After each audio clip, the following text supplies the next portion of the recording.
میں مسائل کے اعتبار سے ایک بات آپ سے عرض کر دوں کہ قرآن اور حدیث کی تشریح پوری امت میں یوں سمجھیں کہ ایک تشریح وہ ہے جو امام ابو حنیفہ رحمۃ اللہ علیہ نے کی، اور مسلمانوں کی اکثریت اس تشریح کو قبول کرتی ہے. پورا ہندوستان، پاکستان، بنگلہ دیش، ترکی، ابھی بھی آپ انسائکلوپیڈیا میں تلاش کریں گے اور جگہ رہیں گے تو مسلمانوں کی اکثریت قرآن اور حدیث کی تشریح میں کس پر اعتبار کرتی ہے؟ امام ابو حنیفہ رحمۃ اللہ علیہ. تو ہونا ابھی تو میں نے آپ کو حج کے موٹے موٹے مسائل بتائے. ایسا نہیں ہے کہ اس کی کوئی دلیل ہمارے پاس نہیں ہے. اللہ کا فضل ہے کہ 20 جلد اور 30 جلدوں میں عربی کی کتابیں موجود ہیں، ایک ایک حدیث تشریح کے ساتھ موجود ہے. ابھی 20 سال میں کویت کی حکومت نے ایک کام کرایا، موسوعہ الفقہیہ الکویتیہ، ہر مسئلے پر اس کی 45 جلدیں ہیں ہمارے پاس، 45 جلدیں. ہر مسئلے پر 4 فقہوں کے اندر اس میں کیا مسئلہ ہے، کیا دلائل موجود ہیں. اس لیے آپ نے یہ نہیں کرنا وہاں جا کے اگر کوئی آپ کو کہتا ہے کہ یار نہیں یہ تم غلط کرتے رہے ہو، آپ سن لیں، آپ یہاں آ کر دلائل معلوم کر لیں، پھر آپ کا دل تسلی نہ ہو تو پھر ٹھیک ہے. یہ کوئی بات نہیں ہوئی ساری زندگی نہ آپ کو جس وقت عمل کرتے تھے نہ اس وقت دلیل کا پتہ تھا، اور جس وقت چھوڑا نہ اس وقت آپ کو دلیل کا پتہ ہو. یہ عجیب سی بات ہے. تو جو کرتے ہوئے جا رہے ہیں وہی ہوں. اور میں نے آسان صاحب کو بتا دیا کہ حنفی اس کے اوپر ہم چلتے ہیں، تو بہت سی اس کے اندر بھی بہت ساری چیزیں ہوں گی. اب جیسے میں نے آپ کو بتایا تنعیم سے عمرہ، وہاں کھڑے ہوئے ہوں گے اور آپ کو ہو سکتا ہے حدیثیں بھی دکھا دیں، نہیں یہ عمرہ نہیں ہوتا، خواتین ہیں. اب خواتین کو کہیں گے وہاں جا کے خواتین میں بھائی یہ نماز یہ کوئی فرق نہیں ہے، حدیث میں اس کی ممانعت آئی ہے، تم ایسے نماز پڑھ رہی ہو، بخاری میں یوں لکھا ہوا ہے. اب بیچاری خواتین پریشان ہو جائیں گی. کوئی پریشان ہونے کی ضرورت نہیں ہے. میں جس طریقے سے آپ یہاں نماز پڑھ رہی ہیں الحمدللہ یہ سب حدیث کے مطابق ہے، اس کے اوپر دلائل ہیں. وہ تو ہم مسلمان کمزور ہیں کہ ہم سیکھتے نہیں ہیں. تو آپ نے کسی سے اس چیز سے متاثر نہیں ہوتا. جس انداز سے آپ نے ساری زندگی عمل کیا ہے یہ حضور کی سنت ہے، آپ کو اس پر اعتماد ہونا چاہیے. یہ ٹھیک ہے انشاءاللہ. باقی تفصیل ہوتی تو میں آپ کے سامنے دلائل بھی رکھتا. اب کسی کو دلائل سیکھنے آئے وہ زندگی لگانی پڑے گی اس کے لیے. اب آپ نے دیکھا کہ یہ تو ہمیں مسائل، میں نے اس میں مسائل بھی ابھی نہیں بتائے اور ہمارا جو ہے نا اتنا وقت گزر گیا.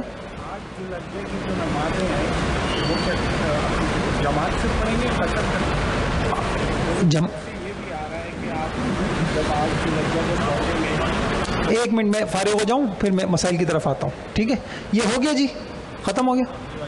آخری دکھا دیں. یہ تو ہو گیا نا مدینہ کے تاریخی مقام. اچھا چلیں مدینہ منورہ کے تاریخی مقامات. چلیے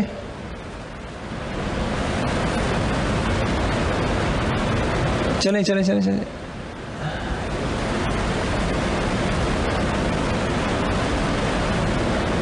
یہ تاریخی مقامات ہیں. چلیں مسجد ابو بکر ہے، مسجد عمر بن خطاب ہے، مسجد علی ہے، بقیع قبرستان ہے. یہ کھول دیں بقیع قبرستان. مدینہ منورہ کا جو رسول اللہ صلی اللہ علیہ وسلم کے دور سے لے کے آج تک موجود ہے جی. ایک طویل عرصے تک اس میں بہت سے مردے دفن کیے گئے جن میں سر فہرست بعض امہات المومنین صحابہ کی کثیر تعداد ہے جی. یہ مسجد نبوی کے جنوب مشرق میں ہے. اس کا رقبہ یہ ہے. آگے چلیں. یہ ہے وہ قبرستان. اس کا نام بقیع اس لیے ہے یہ دیکھیں اس طریقے کی قبریں ہیں اس میں. چلیے آگے.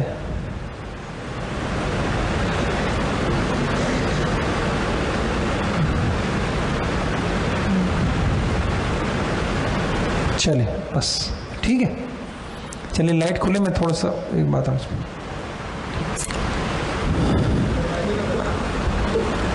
لائٹ کھلوائیے گا.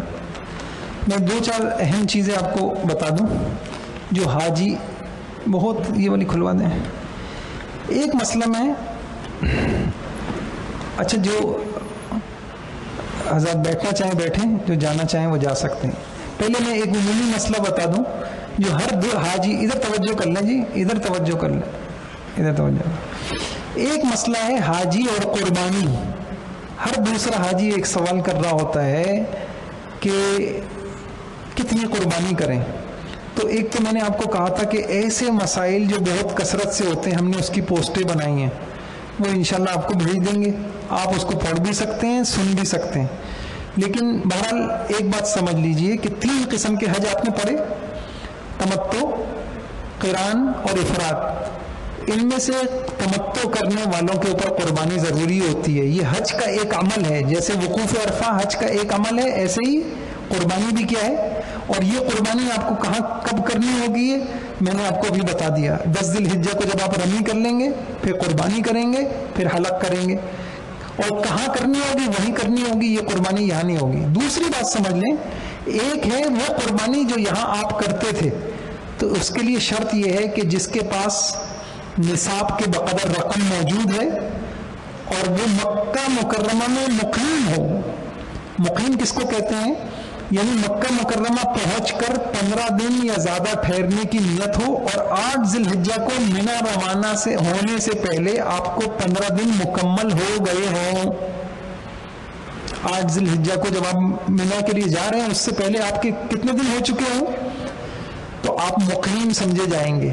تو اب آپ کو وہ والی قربانی بھی کرنی ہے. اب اس قربانی میں آپ کے پاس اختیار ہے، وہ قربانی آپ یہیں کروا لیں یا وہ قربانی، لیکن وہاں کا اجر بھی ہے، اور یہاں کرانا چاہیں تو یہاں بھی کر سکتے ہیں. دونوں ہیں. شرائط کیا ہے؟ وہی ہیں جیسے آپ کو پتہ ہے جس قربانی کا جانور کیسا ہونا چاہیے ویسی شرائط. ایک مسئلہ اہم یہ ہے، وہ خواتین کا ایک مسئلہ ہے، یہ بہت زیادہ پوچھا جا رہا ہے، اور میں نے آپ سے عرض کیا تھا ویسے تو اگر اس کو تفصیل سے سمجھایا جائے تو اچھا خاصا وقت لگتا ہے، لیکن میں آسان الفاظ میں جلدی جلدی سمجھاتا ہوں. جن عورتوں کو عذر ہو، تو عذر میں چند سوالات ہیں، اس کو سمجھ لیجئے. یار اگر آپ یہ لگا بھی دیں تو اچھا ہو جائے گا نا، یہ والا کھول کے لگائیں نا، میں جب تک میں پڑھا رہا ہوں آپ یہ لگا دیں. سن لیجئے. عورتیں عذر کی حالت میں کہاں نہیں جا سکتی؟ ایک سوال. تو مسجد حرام نہیں جا سکتی، مسجد نبوی نہیں جا سکتی، اور جو دوسری مسجدیں وہاں نہیں جا سکتی، باقی ساری جگہ جا سکتی. اس کے علاوہ کہاں جا سکتی ہیں؟ ابھی آپ نے پڑھا تھا حج کے لیے ہم کہاں جاتے ہیں؟ سارے مقامات گنوائیں آپ مجھے. بیت اللہ جا سکتی ہے عورت؟ نہیں جا سکتی، ناپاکی کی حالت. صفا جا سکتی ہے؟ صفا جا سکتی ہے، بشرطے کہ اس مسجد میں سے ہو کے نہ جانا پڑے. اچھا، اس کے بعد آپ نے کیا پڑھا تھا؟ حج کے مقامات گنوائیے. منی جا سکتی ہے؟ جا سکتی ہے. مزدلفہ جا سکتی ہے، عرفہ جا سکتی ہے، سب جگہ جا سکتی ہے. وہاں جا کے کیا کرے گی؟ قرآن نہیں پڑھے گی، باقی ذکر کرے، دعائیں کریں. ایک سوال یہ ہے کہ ان ایام میں حج کے کون سے اعمال عورت کر سکتی ہے اور کون سے نہیں کر سکتی؟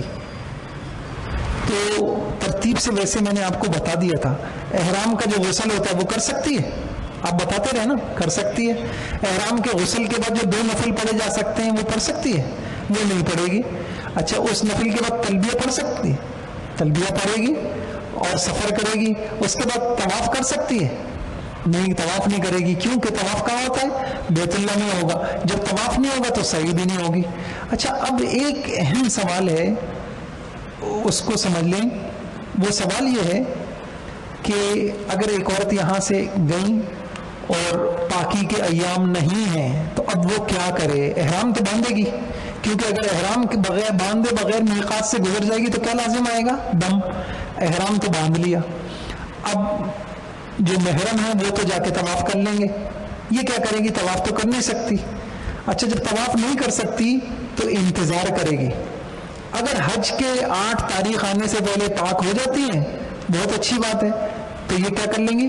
پاک ہونے کے بعد وہی عمرہ کرے گی، صحیح کرے گی، پاک ہو جائے گی.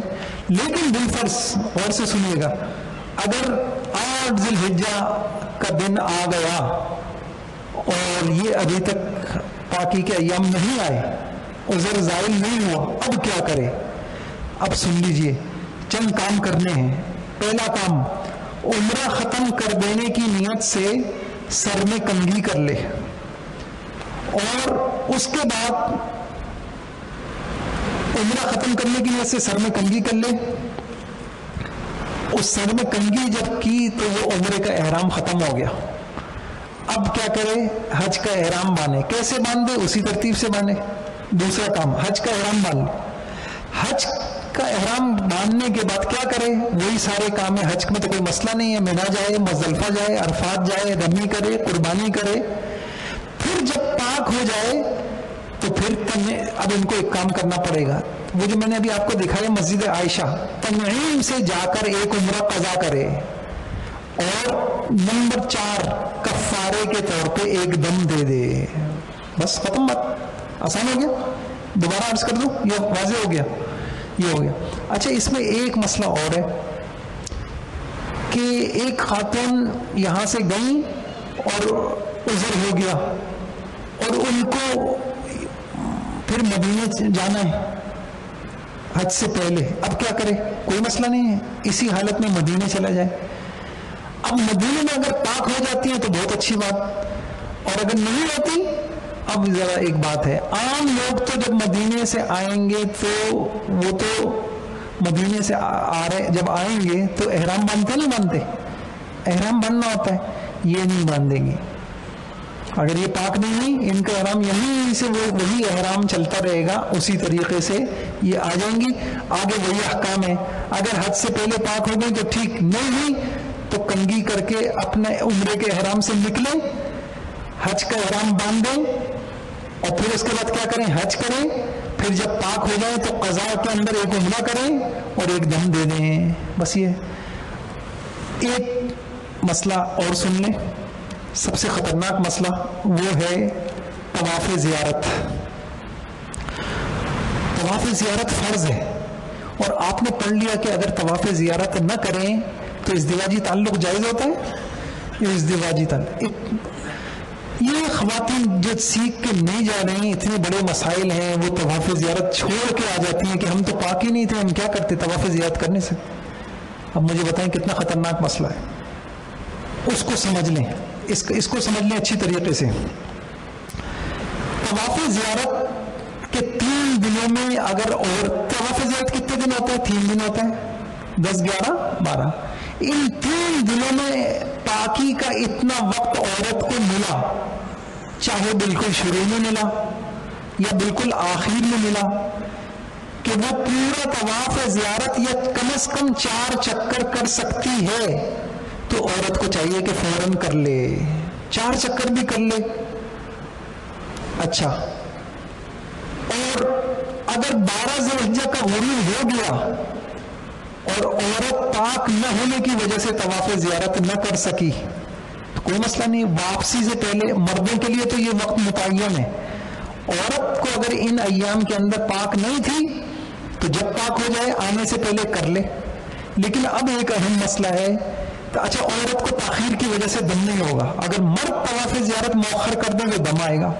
اچھا ایک مسئلہ سمجھیں, اگر واپسی کی فلائٹ کا وقت آ گیا اور کوئی عورت ابھی تک طواف زیارت نہ کر سکی اور پاک بھی نہیں ہوئی تو اب کیا کرے؟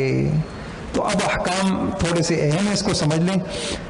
طواف زیارت چھوڑ کر اپنے وطن آنا جائز نہیں ہے. کچھ بھی کریں, فلائٹ مؤخر ہو سکتی ہے تو وہ کرانی پڑے گی, ٹھہرنا پڑنا ہے تو وہ کریں, کچھ کریں. اگر کسی نے ناپاکی کی حالت میں کر لیا تو گناہ تو ہوگا, توبہ استغفار بھی کرنا ہوگا, اور دم میں ایک اونٹ دینا پڑے گا. یہ بہت بڑی غلطی کی ہے, اس کے علاوہ کوئی حل نہیں ہے. یہ سمجھیں. اور اگر عورت کو خطرہ ہو کہ طواف زیارت یا کہ زمانہ آ جائے گا میں پاکی نہیں ہوں گی, تو عام طور پہ تو یہ نہیں کہا جاتا, لیکن اگر دواؤں کے ذریعے سے وہ اس اپنی حالت کو وہ کر سکتی ہیں تو دوا کے ذریعے سے کر لے. بہرحال یہ احکام ہیں اس کے. اور طواف وداع میں نے آپ کو بتا دیا کہ اگر ان ایام میں آخری جو طواف ہوتا ہے, طواف زیارت کر چکی ہے لیکن طواف وداع سے پہلے یہ عذر پیش آ گیا تو کوئی مسئلہ نہیں ہے, عورت کے اوپر وہ معاف ہے. اللہ تعالیٰ عمل کی توفیق عطا فرما دے.